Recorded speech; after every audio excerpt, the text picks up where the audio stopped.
श्री राधा श्री नारद भक्ति सूत्र संख्या 57। सरलता से सूत्र के अर्थ को समझते हैं।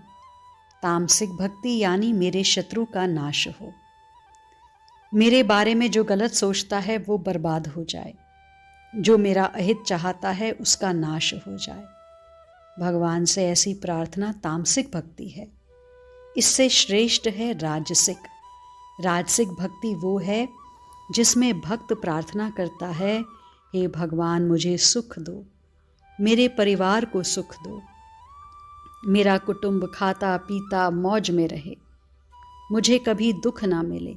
यह है राजसी भक्ति, मैं और मेरा। शत्रु का नाश हो, उस तामसिक भक्ति से तो ये राजसी भक्ति ठीक है, जहां हम अपनी और अपनों की भलाई मांगते हैं, सुख संपत्ति मांगते हैं, पर सबका कल्याण हो, सब सुखी रहें, सुख समृद्धि सबके यहाँ आए, कोई दुखी ना हो। ये सात्विक भक्ति है। ये भक्ति रजोगुण से श्रेष्ठ है। ये बात तो समझ में आ रही है हम सबको। भक्त 4 प्रकार के बताए गए हैं, इस बात को समझना है। पहला भक्त बताया है आर्त, जो दुखी है, पुकार रहा है। दूसरा है जिज्ञासु, जिसके बहुत सारे प्रश्न हैं जिन्हें वह खोज रहा है। और तीसरा है अर्थार्थी, जिसे अर्थ धन की कामना है। और चौथा भक्त है ज्ञानी। ज्ञानी की बात अभी छोड़ दी जाए, उसकी बात बाद में करेंगे। अब इसको श्रेष्ठ के क्रम में ऐसे लगाएं। अर्थार्थी भक्त यानी जिसे भगवान से धन चाहिए, वो भक्ति करता है भगवान की तो केवल धन के लिए, किंतु धन के लिए ही की गई भक्ति तो श्रेष्ठ नहीं हुई ना। धन अगर मालिक से नहीं मिला तो वो नौकर मालिक को त्याग देगा। इसलिए इस अर्थार्थी भक्त की अपेक्षा जिज्ञासु भक्त उत्तम है। नारद ऋषि कैसे हमें भक्ति के बारे में यहाँ सरलता से समझा रहे हैं, देखिए। जिज्ञासु भक्त वो है जिसके मन में भगवान के प्रति जिज्ञासा है। भगवान क्या हैं, कहाँ हैं? मैं तो संसार में दुखी हूँ, क्योंकि बंधन में हूँ, मुझे मुक्ति कैसे मिले, आदि आदि उसकी बहुत जिज्ञासा है। ये जिज्ञासु भक्त धन की कामना वाले भक्त से श्रेष्ठ है, क्योंकि ये मालिक से कुछ चाहता नहीं है, मालिक के विषय में जानना चाहता है। पर इसे भी मालिक पर भरोसा तो है नहीं, और भगवान का ये मुक्ति के लिए उपयोग ही कर रहा है। ज्ञान पाना, अपनी जिज्ञासा को शांत करना इसका लक्ष्य है। और ज्ञान प्राप्त हो जाने पर यह भगवान को छोड़ देगा, यानी भगवान की भक्ति छोड़ देगा। तो श्रेष्ठ भक्ति तो ये भी नहीं है। इस जिज्ञासु भक्ति की अपेक्षा आर्त भक्त श्रेष्ठ है। आर्त भक्ति का अर्थ है भगवान को हृदय से सहायता के लिए पुकारना। इस आर्त भक्त को भगवान पर पूर्ण विश्वास है। भगवान हैं और वे मेरी सहायता करते हैं, ऐसा दृढ़ निश्चय है इसका। इसलिए आर्त भक्ति इन 2 भक्ति अर्थार्थी और जिज्ञासु से श्रेष्ठ है। आर्त में व्याकुलता है, हृदय में अत्यंत पीड़ा है। अपना प्रियतम अभी तक आया नहीं, उसने कहा था आऊंगा, पर अभी तक नहीं आया, कहाँ रह गया होगा? कहीं वो मुझे भूल तो नहीं गए? कहीं उसने मुझे छोड़ तो नहीं दिया?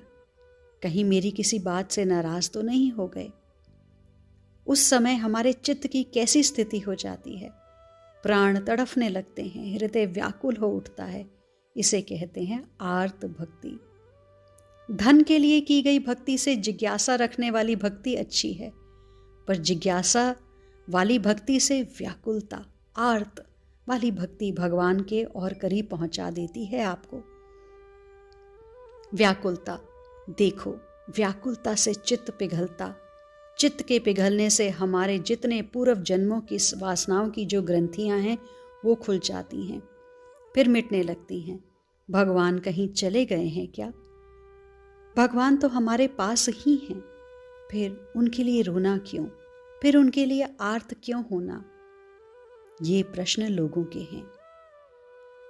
देखो, भगवान कहीं गए नहीं हैं, भगवान हम सब में ही हैं। पर सच बताओ, तुम बातें बना रहे हो या तुम्हें भगवान के होने का अनुभव भी होता है। तुम पुत्र के लिए रोते हो, पति के लिए, पत्नी के लिए, परिवार के लिए रोते हो, पर बात जब भगवान की आती है तब ये तर्क देते हो, जो झूठ है, असत्य है, उस संसार के लिए आंसू बहाना ठीक है, और जो सत्य है, जो सदैव है, उसके लिए व्याकुल होना तुम्हें ठीक नहीं लगता। अरे, चित्त अपावन हो गया है तुम्हारा, अपवित्र हो गया है, इसलिए तुम्हें भगवान का अनुभव नहीं हो रहा। बातें मात्र बना रहे हो, तुम्हारा अपावन चित्त हुआ है संसार रूपी असत्य के लिए व्याकुल होने से। इसलिए भगवान के लिए रोकर प्रायश्चित करो, ईश्वर के लिए रोकर धो लो अपने चित्त को, तब दोष मिटेगा तुम्हारे चित्त का। भगवान तो हमारे में ही हैं, पर अनुभव नहीं होता। क्यों नहीं होता? इसलिए नहीं होता क्योंकि पाप इकट्ठा हो गया है अंतःकरण में। उसको तो मिटाना है ना, मिटाना पड़ेगा। बिना मिटाए भगवान की अनुभूति कहाँ से होगी? उन जन्मों जन्मों के पापों को, वासनाओं को मिटाने के लिए खूब अश्रु बहाओ। इसलिए ज़रूरी है भगवान के लिए रोना, व्याकुल होना। आप अपने घर में बैठे हैं, चित्त में कभी दुकान आ रही है, कभी मित्र परिवार आ रहा है, कभी धन आ रहा है, कभी कोई युवती आ रही है। ऐसे चिंतन की कड़ी चलती रहती है। तुम्हें व्याकुलता को लाना है अपने चित्त में, भगवान के लिए व्याकुल चिंतन की धारा को ही मोड़ देना है। यही साधना है इस भक्ति के मार्ग की। काम करो संसार का, सब करो, दुकान में बैठो, ऑफिस में बैठो, व्यापार आदि सब करो, परिवार की सेवा करो, पर चित्त में भगवान को स्थान दो। दुकान नहीं, धन नहीं, युवती नहीं। वो मुरली मनोहर पीतांबर धारी मुझे कब मिलेंगे, वो राधा प्यारी कब मिलेंगी, ऐसा सोचते हुए रोने की कोशिश करो। वो श्याम सुंदर, वो घन श्याम, वो नटवर नागर मुझे कब अपनाएंगे, वो राधिका गोरी, वो किशोरी, हे मेरी भोरी कब अपनाओगी। हे नाथ, मैं तुम्हारा हूँ, गणिका को तारा तो मुझे क्यों नहीं, ऐसे रोने की कोशिश करो। पहले झूठ मूठ ही सही, रोना ना भी आवे तो भी। सचमुच तो जब तुम्हारा स्तर बढ़ेगा तब होगा। शुरुआत में तो झूठ मूठ से ही करो। लोगों को दिखाना मत, बस अकेले में, जहाँ तुम्हारे प्रिया लाल तुम्हें देख रहे हों, इस भाव से। राधे श्याम से आज मिला दे हमें, सेवा कुंज की गैल बता दे हमें। आर्त भक्ति सबसे अच्छी है। रो, पुकारो, व्याकुलता को बढ़ाओ। आज के लिए इतना ही। शेष आगे। श्री राधा।